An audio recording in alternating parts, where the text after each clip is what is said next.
Ladies and gentlemen, welcome to my video. My name is James. Today I'm going to talk about a very sensitive issue. But before that, I want to make a brief introduction of myself so that you will see and make your own judgment to see if I am qualified or have good enough experiences to give my opinions on this sensitive issue. I'm 100% made in China. I was born in China, raised up in China, and went to university in China. I'm not too old, neither I'm too young.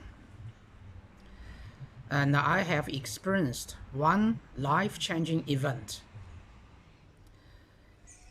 That is the Tiananmen Square demonstration in 1989. That year marks one of the greatest change in the modern history of the world. Berlin Wall was coming down. Soviet Union was on the brink of collapse. And China was deeply affected, inside and out. And so the social change, on one side, there was a progress made in open door policy. We opened the door to the world and welcome all the more advanced economies to invest in China. And we, from the intellectual circle, we open our eyes to all the new ideas and the more progressive ideas from the West. At that time, I was just out of the university. As the young man would be molded by his time, that I was very interested in Western philosophies, histories, and thoughts and economic development. And my major in the university was economics, international law, and everything else that's associated with those two major courses. So I spent lots of my time studying Western philosophies and also the history of the Western society, especially American history. But of course, those are not my major, those are my spare time hobby. But that affects me in my thought, in my school of thinking, and in my understanding of the world in a later stage of my life. So 1989, I participated in the Tiananmen Square so-called democratic movement. And so I was, later on, kicked out of the communist membership. And also I lost my job in one of the most prestigious economic institution, not only in China, but also in the world. And later on, I took on a self-exile. I went overseas. I left China at 1995. Both in disappointment as well as excitement. That's upon disappointment, it was because 95, it was just a few years after the 1989 Tiananmen Square incident, that I wasn't very optimistic about the future of China.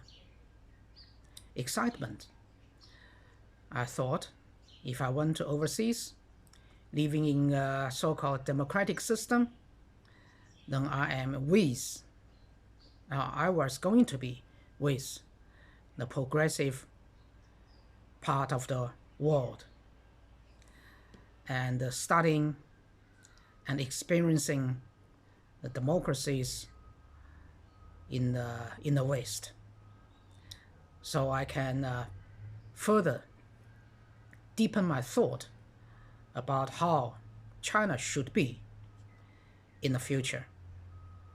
So with this very complicated feelings, I left China. And I'm still living outside China.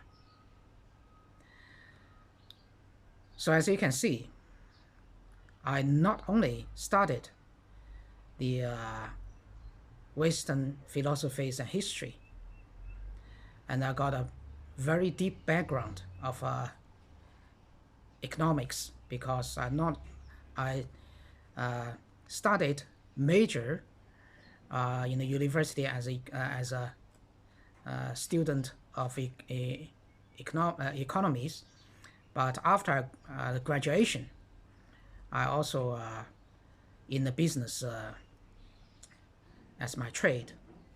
I did international trade. I did trading in stock exchange market. That's and now I'm doing the import and export and in the international trade. And my personal interest was and still is in international politics and economies. So this is my introduction, self-introduction.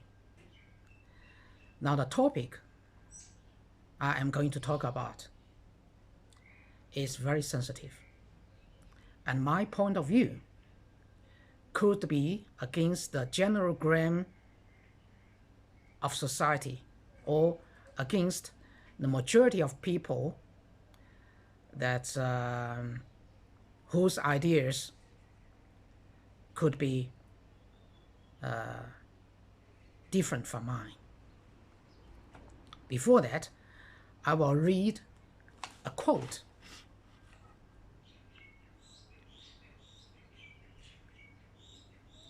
that I found very interesting.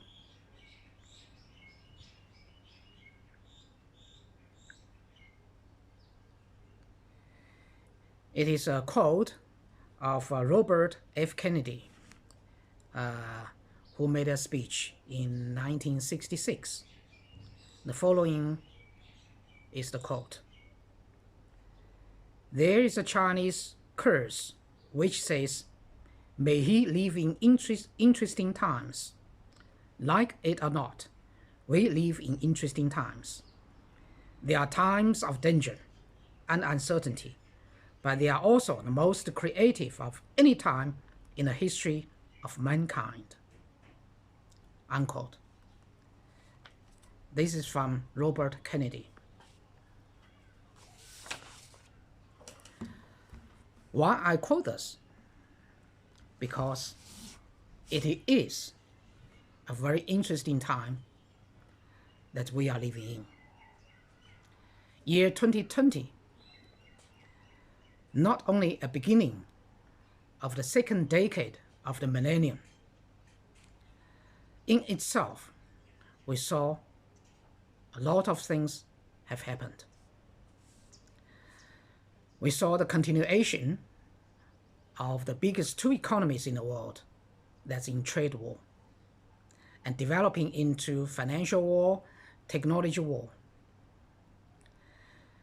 And we saw the aftermath of Brexit in Europe. We saw the aftermath of the invasion of Crimea by Russia. And we saw the tension between North and South Korea. And we saw, of course, the COVID-19 pandemic affecting all the world. Every corners of the world have been affected.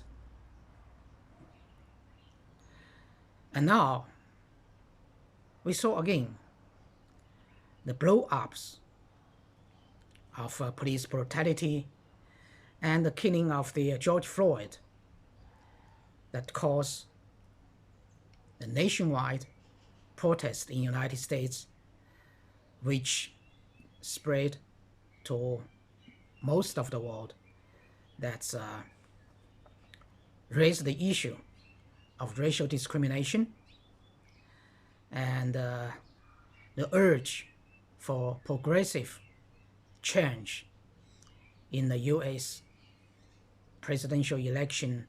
Of course, it wasn't a total success because Bernie Sanders dropped out of the presidential election in the pre-election, and he lost to Joe Biden. Here comes the sensitive issue that I'm going to talk about. That is about the protest movement against racism due to the unlawful and brutal killing of George Floyd. That's about 2 weeks ago. Since the incident happened, and more informations, both video clips and commentators, especially from the independent commentators who that don't belong to mainstream medias, but it doesn't diminish their authoritative information, which proved to be true, to present to everybody who open their eyes to see. So I saw the few clips. Then I had a full kind of understanding that during that very sad incident of the George Floyd being killed by a white cop. And I also watched the live streaming of the George Floyd funerals in Minneapolis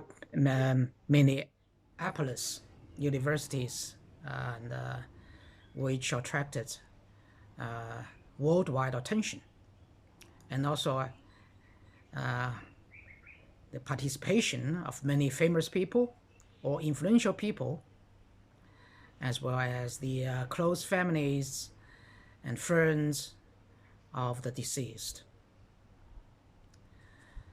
So I found there are two fallacies in this anti-racism movement. The first fallacy is about the description or false description or role modeling of George Floyd to be someone that is caring, loving, almost like a role model for the ordinary American people, especially black people.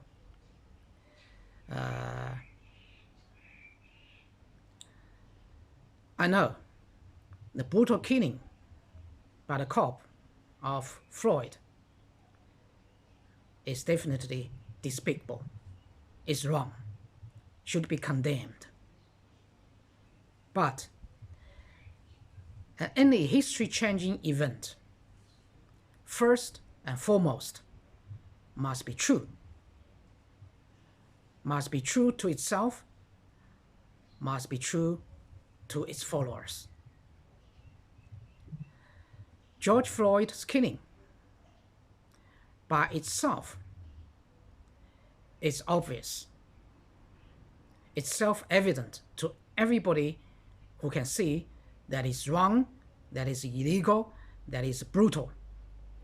That's possibly racially motivated.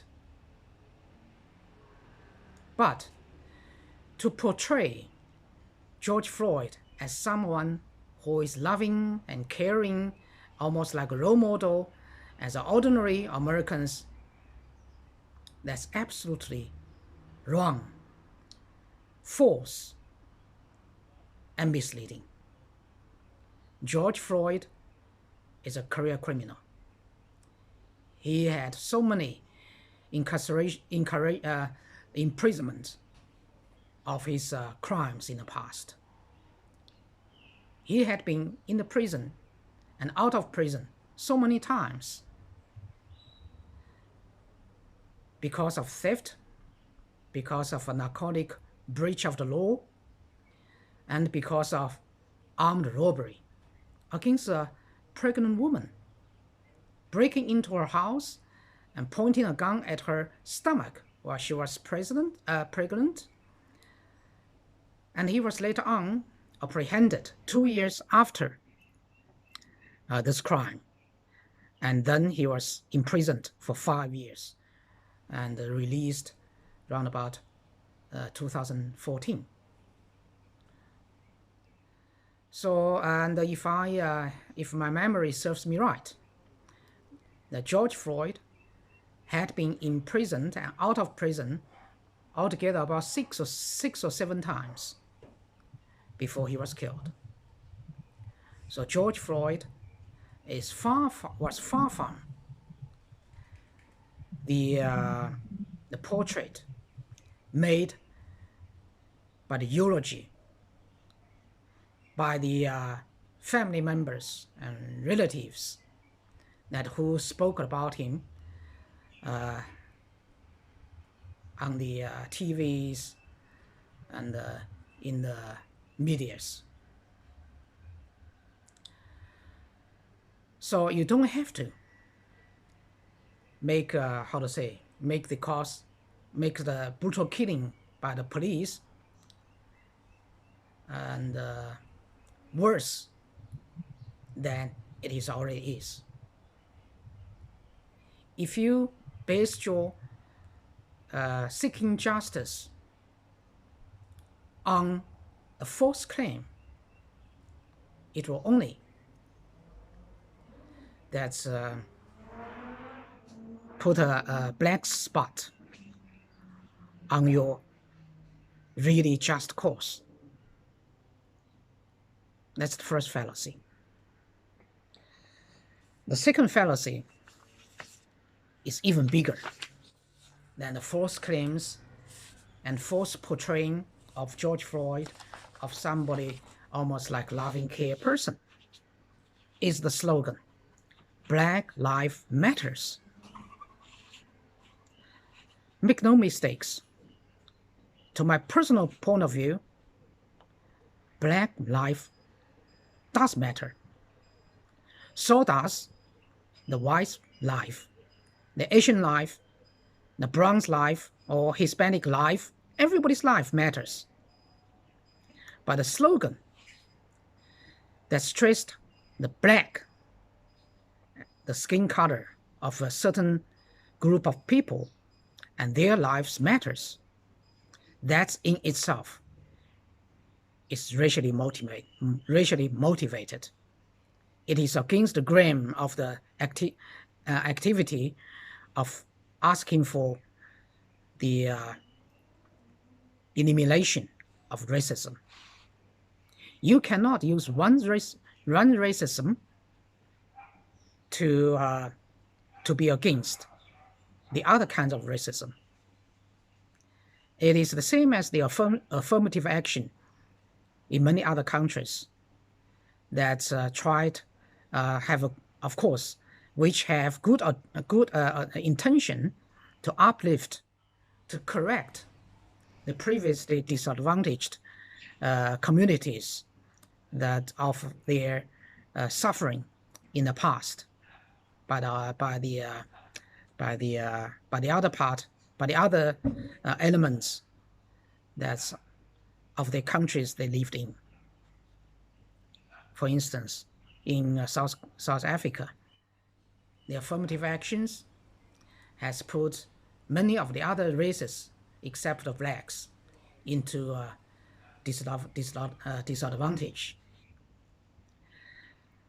So using one wrong to correct the other wrong, that's not the way to do it. In philosophy, we all know there are three things that philosophy that's particularly interesting about. First, who are we? Second, where do we come from? Third, where are we heading to?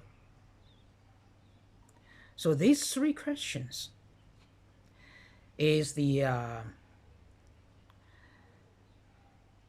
school of thought for every intellectuals and even ordinary people in the streets should always giving it a thought.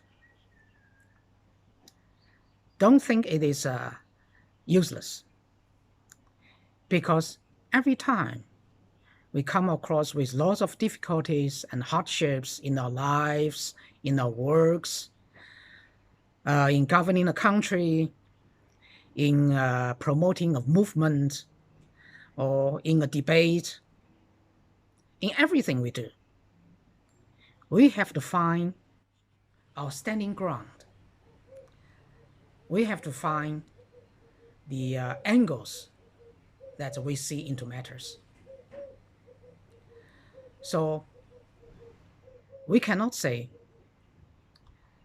we don't care who we are, we don't care where we come from, we don't care where we are heading to. If that's been the case, we'll be all chickens without heads. And then when we're thinking about who we are or who are we, that leads me to the slogan of Black Lives Matters. I want to ask you a question.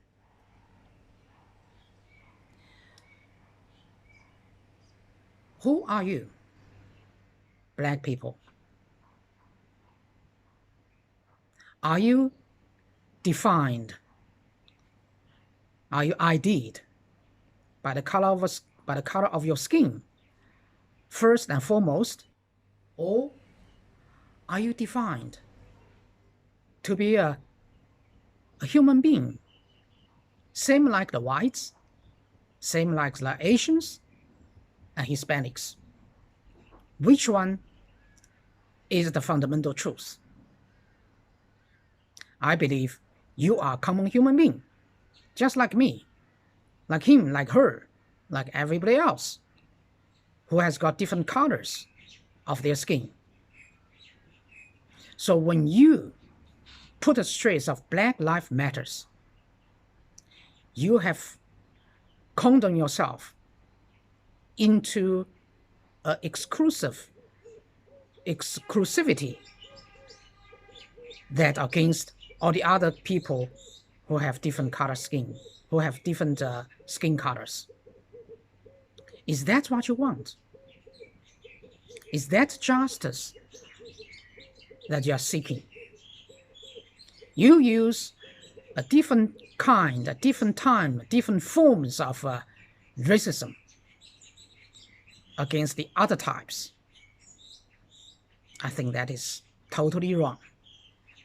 Totally wrong. So my argument is the following. First of all, George Floyd was a poor, ordinary American working class. That has to be put in front of his being a black-skinned person. That's the first common ground you must find. Think about it. Let's just forget about the color of George Floyd's skin. let's put him to a comparison with two people. Beyonce, that superstar, the singer, and then our ex-president, Barack Obama. They are both black.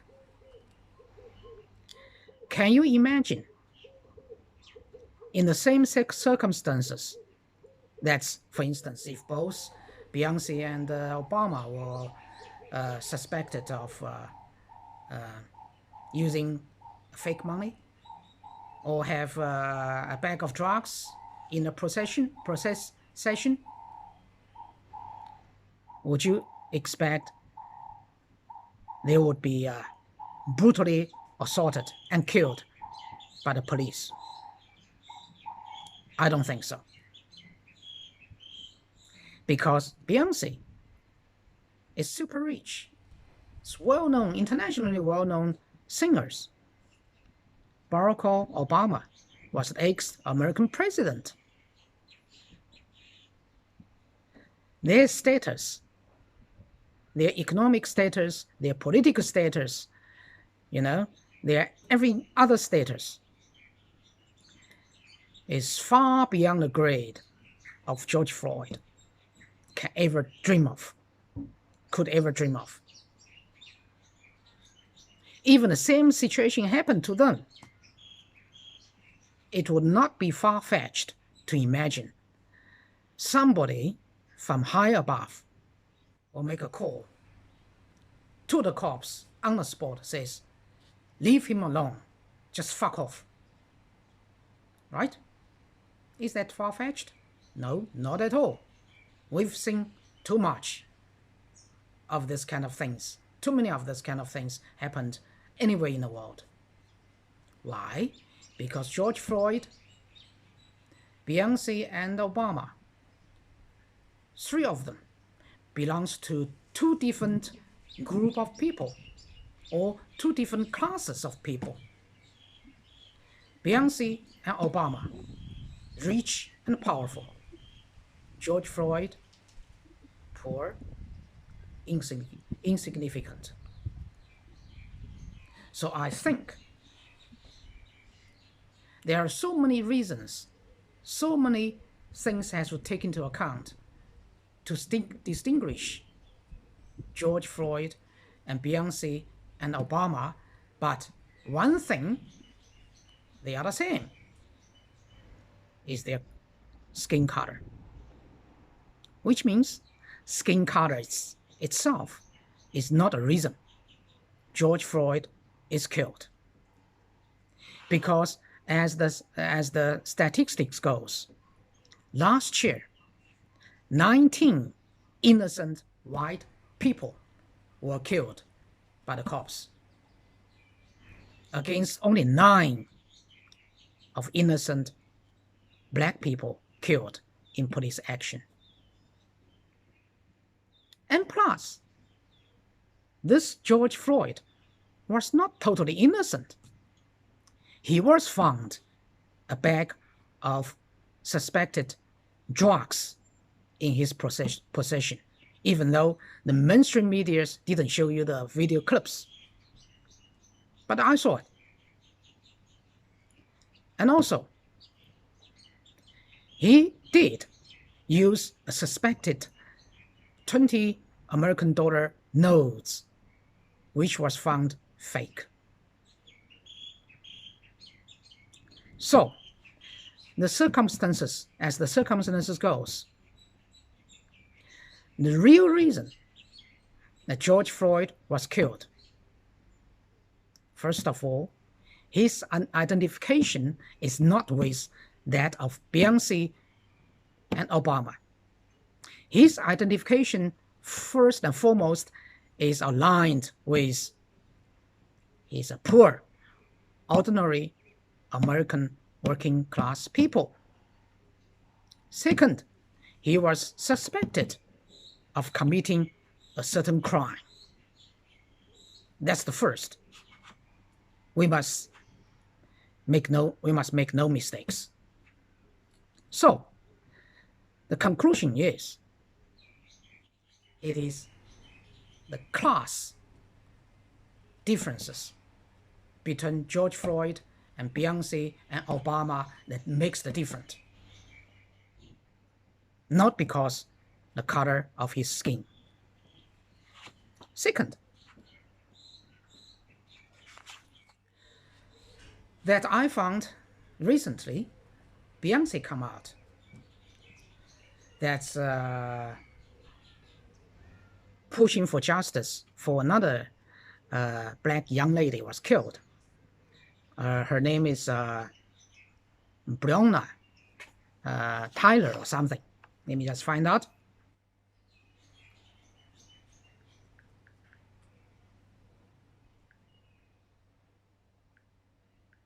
Yeah. Let me just read this. Beyonce has written to the Attorney General of Kentucky to demand justice for Breonna Tyler, a 26-year-old African-American woman killed by plainclothes police officers while asleep in her Louisville home in the early hours of 30 March. I mention this to make my second point. Why Beyonce start making noise about seeking for justice for this poor woman who was also illegally killed? Why now? And why on the funeral that I mentioned earlier on, that the state governor of Minnesota was crying like a baby? Why Nancy Pelosi led a group of Democrats, parliamentary members, kneel down on the ground for over 8 minutes? Why did they do this? Why? Is that because they have their conscience on your side? Or is that because they really share the political standing point with you? Or they share the same economic consequences with you? Or is there something else? From the governor of Minnesota, from Nancy Pelosi, their motivation is very, very clear. It's for their political struggle against their opponents. From Beyonce, it's a little bit more complicated. And she and Obama, they are all the same dark skin as you are. So they will take advantage to promote their standing in a society or to gain some political brown points in disguise as the anti-racist kind of movement leaders or spokespersons.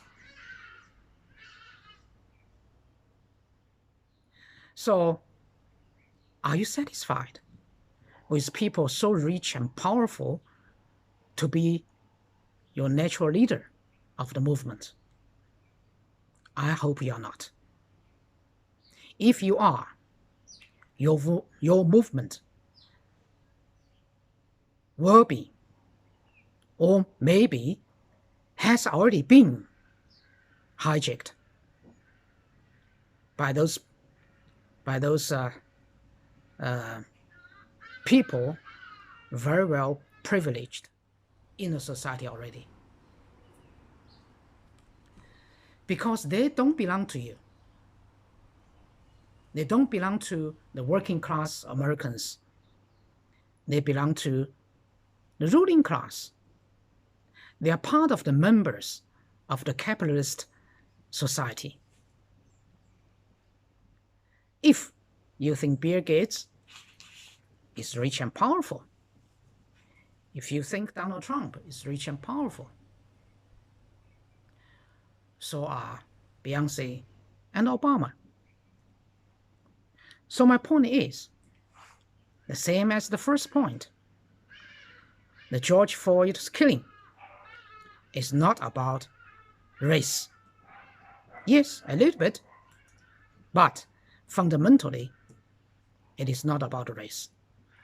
It is about class struggle.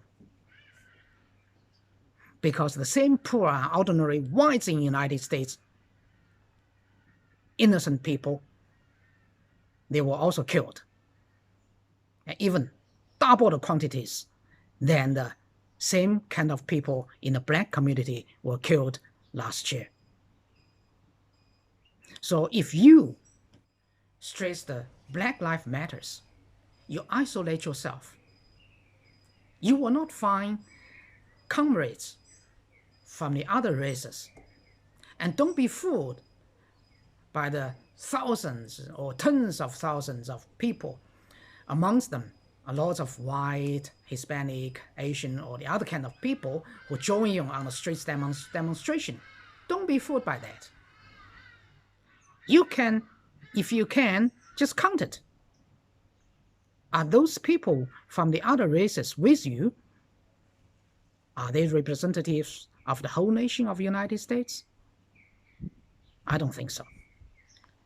They are minorities. They are very small minorities from the other races. Don't forget, there are 330 million people in total in the United States. Those tens of thousands of the people in the streets, amongst them, a small portion of the other skin-colored people with you, they are not even, probably not even 10%. I'm sure it's not going to be more than 10% of the whole population. Far less than that, if you really come to the mathematical calculation. So the more you stress upon your race, you want just for yourself, you create resentment. You create disagreement. And you don't have enough sympathy from the majority of the people who share no color of the skin with you.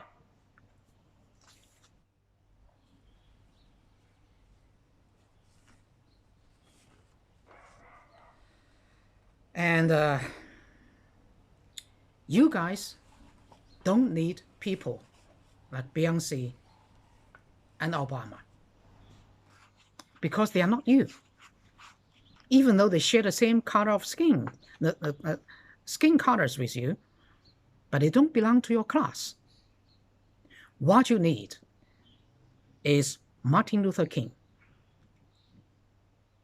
You know, he was a preacher. He belongs to, and he aligned himself to, naturally and justifiably as the working class people. He talked not from his heart, he talked from your heart. He talked on behalf of you. He struggled with you. He lived in the same hotel. He slept on the same kind of bed. He ate the same kind of food with you. If you go to visit Beyonce's residence, if you go to the affluent area that Barack Obama is living now, you will see the difference. Those rich black people are not your comrades. They are your enemies. because when they come, push come to shove, they will not stand on your side. If the political economic struggle that would shaken the foundation of the capitalism in United States, Beyonce, people like Beyonce, people like Obama, they will not be on your side because their interest is vastly different from yours. They belong to the 1% in United States against the 99% of you in United States.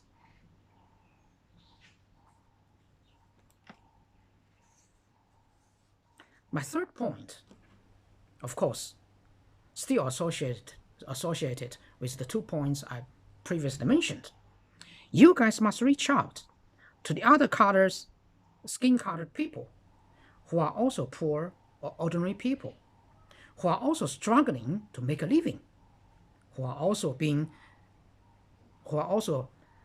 bear the brunt of the brutality of the capitalist system, not only the brutality of the police.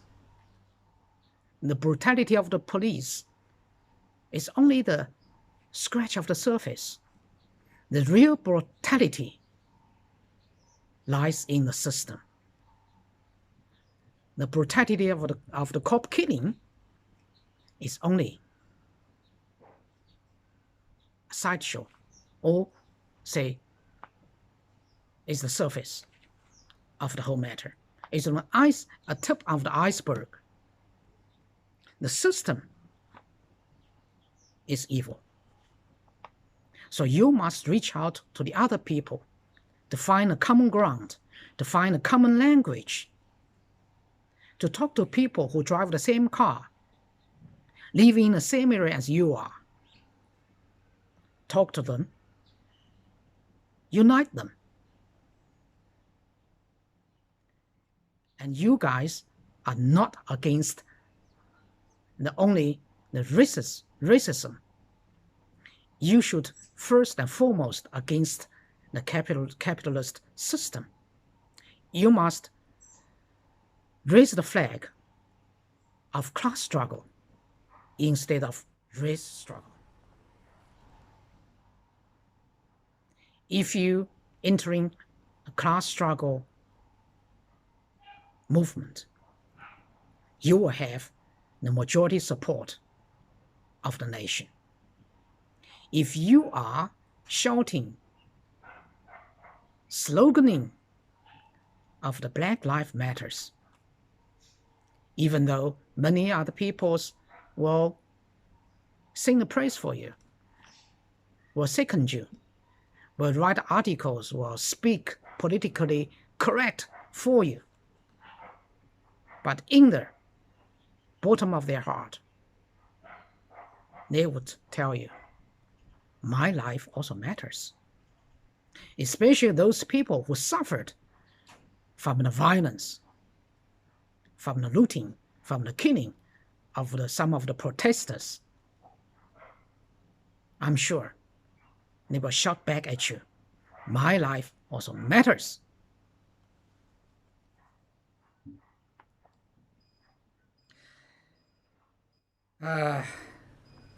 In the end, we'll come to this. Don't use the color of the skin to be the hallmark of your movement, but rather the struggle for freedom for all who are disadvantaged by the political and economic system of the present-day United States. Because the American-style democratic system have been corrupt, for many years. Just think about the laws that protect rich and powerful. Thinking about the amendment of the Constitution. Thinking about the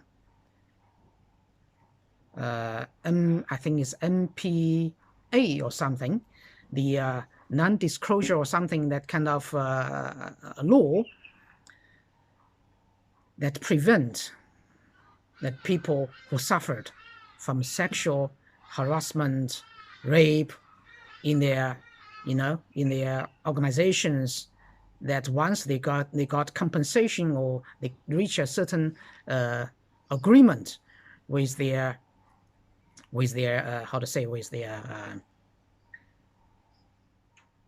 corporates, who usually to be their managers, to be their bosses, to be the owner of the businesses, and you just keep your mouth shut once you get a peanuts from the people who hurt you.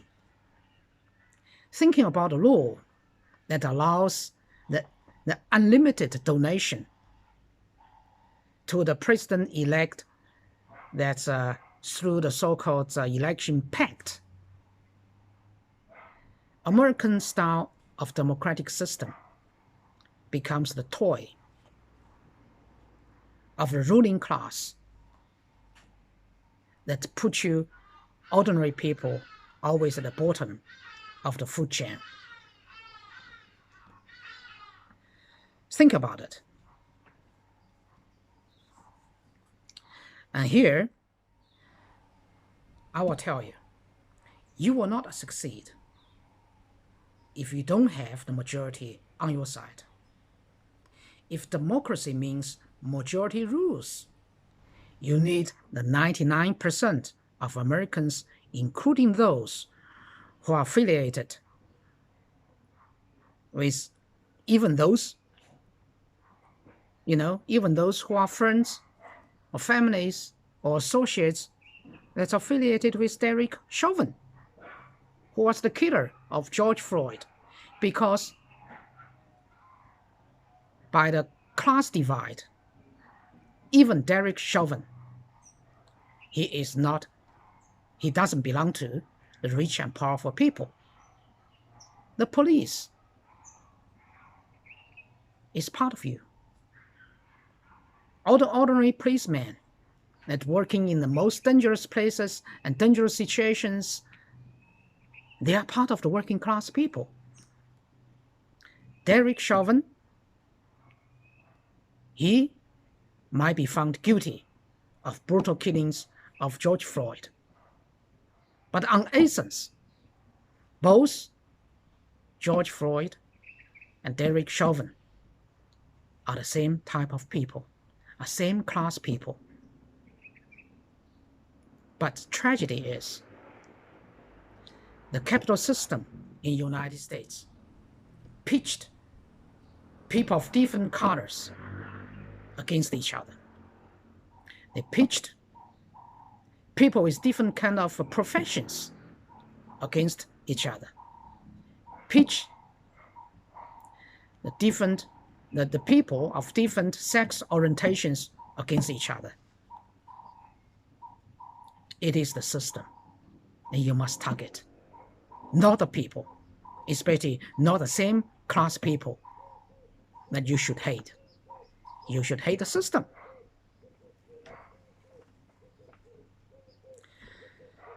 Derek Chauvin, that he might be responsible, and not might be, that's wrong, he is responsible for the deaths of your brothers.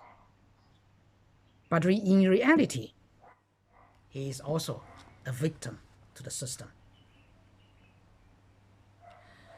So my last, but not a least, advice to you all, especially my black brothers and sisters, drop your